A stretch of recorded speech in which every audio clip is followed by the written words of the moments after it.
السلام علیکم ورحمۃ اللہ وبرکاتہ۔ دوستو، آج کی اس ویڈیو میں ہم حضرت غوث اعظم دستگیر رحمۃ اللہ علیہ کا تذکرہ کریں گے۔ سماعت فرمائیے۔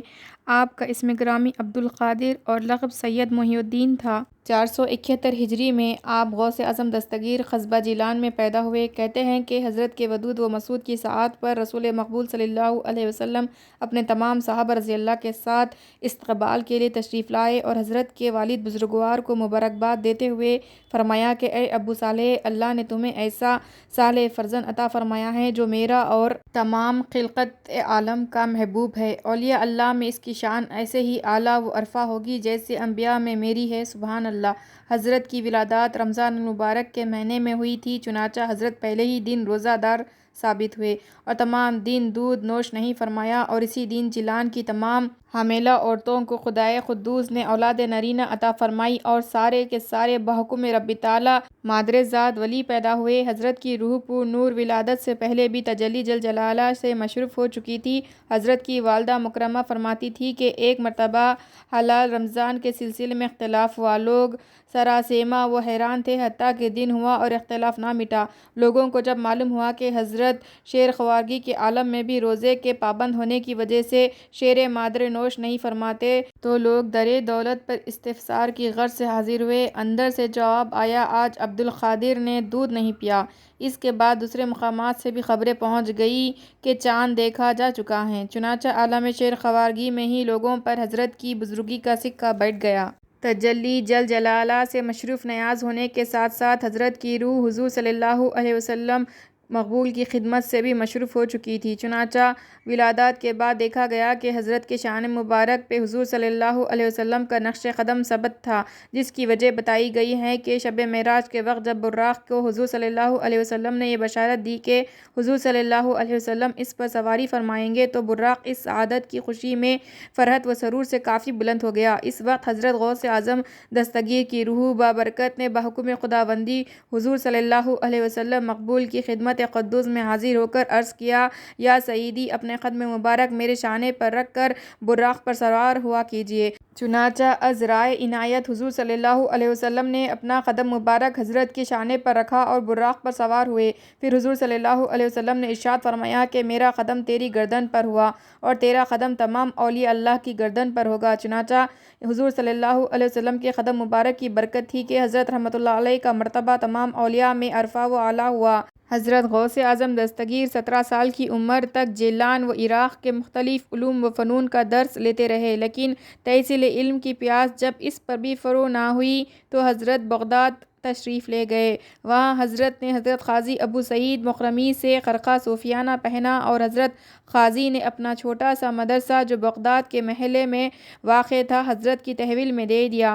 حضرت غوث اعظم دستگیر کی آمد ببرکت سے تھوڑے ہی دنوں میں اس مدرسے نے بڑی وسعت اختیار کر لی اور چند سال میں یہ مدرسہ ایک بہت بڑی اور وسیع عمارت کی شکل اختیار کر گیا۔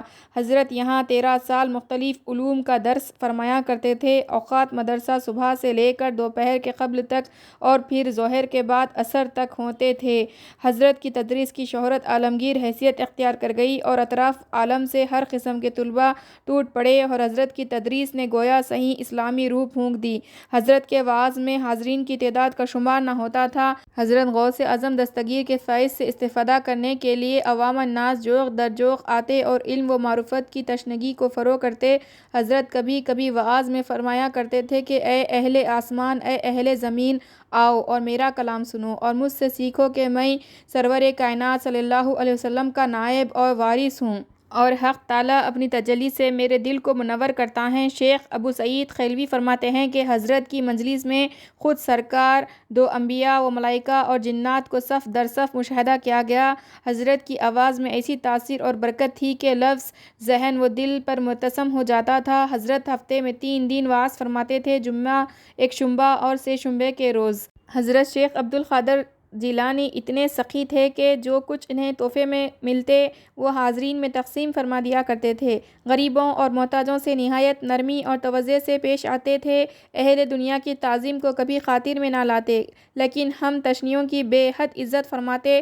لوگوں کے ساتھ لطف اور عنایت برتنے کا کچھ ایسا خوشنما اور دل پسند انداز تھا کہ ہر شخص یہ سوچنے پر مجبور ہو جاتا تھا کہ میری سی محبت دوسروں کے ساتھ نہیں کرتے ہوں گے۔ اگر کوئی بیمار یا عاجز حضرت شیخ عبدالقادر جیلانی کی خدمت میں آ جاتا تو حضرت کے ہاتھ پھیرتے ہی اسے شفا ہو جاتی۔ مہاراجہ رنجیت سنگھ کے عہد کا واقعہ ہے کہ شہر لاہور میں ایک ہندو کی بیوی نہایت حسین و جمیل تھی۔ اس کا لامذہب ہمسایہ اس عورت پر فدا تھا۔ ایک روز ہندو ہمسایہ اپنی بیوی کو لے کر سسرال روانہ ہوا۔ بدعقیدہ شخص بھی اس موقع کی طاق میں تھا۔ وہ بھی گھوڑے پر سوار ہو کر پیچھے پیچھے چل پڑا۔ شہر سے کچھ دور جا کر بدعقیدہ شخص گھوڑا دوڑاتے ہوئے ان کے قریب آیا اور ان سے کہنے لگا کہ تم تھک گئے ہوں گے، میرے گھوڑے پر سوار ہو جاؤ۔ ہمسائے نے انکار کر دیا۔ اس پر بدعقیدے نے کہا کہ اگر تم سوار نہیں ہوتے تو اپنی بیوی ہی کو اس پر سوار کر دو۔ بیوی جو اس شخص کی نیت سے واقف تھی انکار کرتے ہوئے بولی کہ میں نہیں بیٹھوں گی۔ بدعقیدے نے کہا کہ تم اعتماد کرو، میں تم لوگوں کے ساتھ کوئی دھوکہ نہ کروں گا۔ آخر ہمسائے نے مجبور ہو کر کہا کہ اچھا تم اپنا کوئی ضامن پیش کرو۔ بدعقیدے نے کہا کہ اس اجاڑو ویران علاقے میں ضامن کون ہوگا؟ ہمسائے کی بیوی نے کہا کہ اچھا تم ان کو ضامن بناؤ جنہیں مسلمان بڑے پیر صاحب کے نام سے یاد کرتے ہیں۔ بدعقیدہ شخص نے منظور کر لیا اور عورت گھوڑے پر سوار ہو گئی۔ کچھ دور چل کر بدعقیدے نے موقع پا کر ہمسائے کو قتل کر دیا اور گھوڑے پر سوار ہو کر عورت کو اپنی کمر میں دبا کر بھاگ کھڑا ہوا۔ ہمسائے کی بیوی ادھر ادھر منہ پھیر کر دیکھتی اور روتی جاتی تھی کہ بدعقیدے نے اس عورت سے کہا کہ کیا بات ہے، کس کی تلاش ہے، ادھر ادھر کیا دیکھتی ہو؟ عورت نے جواب دیا کہ میں بڑے پیر صاحب کو دیکھتی جا رہی ہوں کہ وہ اب تک میری مدد کو کیوں نہیں آئے۔ یہ سن کر بدعقیدے نے عذرائے تمسخر کہا کہ ان کو تو مرے ہوئے کئی سو برس گزر گئے، بھلا اب وہ تمہاری مدد کو کیسے آئیں گے؟ اتنے میں دو نقاب پوش سوار پیچھے سے آتے دکھائی دیے۔ ایک سوار نے قریب آ کر تلوار کے ایک ہی وار سے بدعقیدے شخص کے دو ٹکڑے کر دیے اور اپنے دوسرے ساتھی کی کمر پر کوڑا مارتے ہوئے کہا کہ گھوڑا واپس لے چلو۔ آخر وہ تیزی سے اس مقام پر پہنچے جہاں مقتول کی لاش پڑی تھی۔ سوار کے ساتھی نے مقتول کا سر تن سے جوڑ دیا۔ سوار نے ایک ٹھوکر ماری اور مقتول زندہ ہو کر اٹھ کھڑا ہوا۔ یہ دونوں سوار فوراً ہی غائب ہو گئے۔ یہ دونوں میاں بیوی جب گاؤں واپس آئے تو بدعقیدے کے رشتہ داروں نے بدعقیدے کا گھوڑا دیکھ کر قتل کے الزام میں اس عورت کے خاوند کو گرفتار کرا دیا۔ اس کا مقدمہ مہاراجہ رنجیت سنگھ کی عدالت میں پیش ہوا۔ مہاراجہ نے ملزم سے دریافت کیا کہ اس واقعے کا کوئی عینی گواہ ہے؟ عورت نے کہا کہ وہاں اور تو کوئی نہ تھا مگر اس نقاب پوش کے ہمراہ جو صاحب تھے وہ گل محمد شاہ مجذوب کے ہم شکل تھے۔ رنجیت سنگھ نے گل محمد شاہ مجذوب کو تلاش کر کے بلوایا اور واقعے کے متعلق پوچھا۔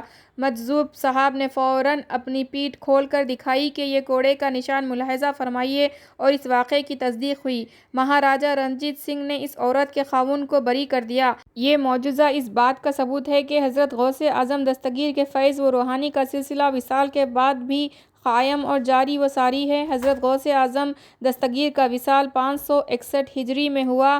مزار بغداد شریف میں واقع ہے۔ لاہور کا واقعہ ہے کہ ایک کھتری اکثر حضرت کی خدمت میں حاضر ہوا کرتا تھا۔ یہ شخص لاولود تھا اور اولاد کی تمنا رکھتا تھا۔ حضرت کی خدمت میں اس غرض سے حاضری دیتا تھا کہ اسے اولاد ہو جائے۔ ایک روز حضرت کی خدمت میں حاضر ہوا تو چند خربوزے بطور تحفہ پیش کیے۔ حضرت نے اس میں سے 2 خربوزے اسے واپس دے دیے اور عصر کی نماز کی ادائیگی میں مشغول ہو گئے۔ اس کھتری نے سمجھا کہ 2 خربوزے حضرت نے تراشنے کے لیے دیے ہوں گے تاکہ نماز کے بعد نوش فرمائیں، اس لیے اس نے ایک خربوزے کو اٹھا کر چھیلنا شروع کر دیا۔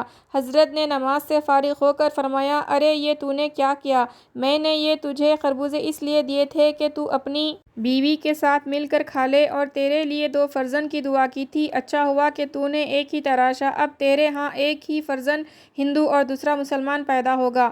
اور حضرت کا ارشاد حرف بحرف سچ ثابت ہوا۔ خداوند تعالیٰ نے اس کھتری کو 2 فرزند عطا فرمائے جن میں ایک مختون اور دوسرا غیر مختون پیدا ہوا۔ کچھ عرصے بعد ایک لڑکے کو کھتری ساتھ لے کر حضرت کی خدمت میں حاضر ہوا۔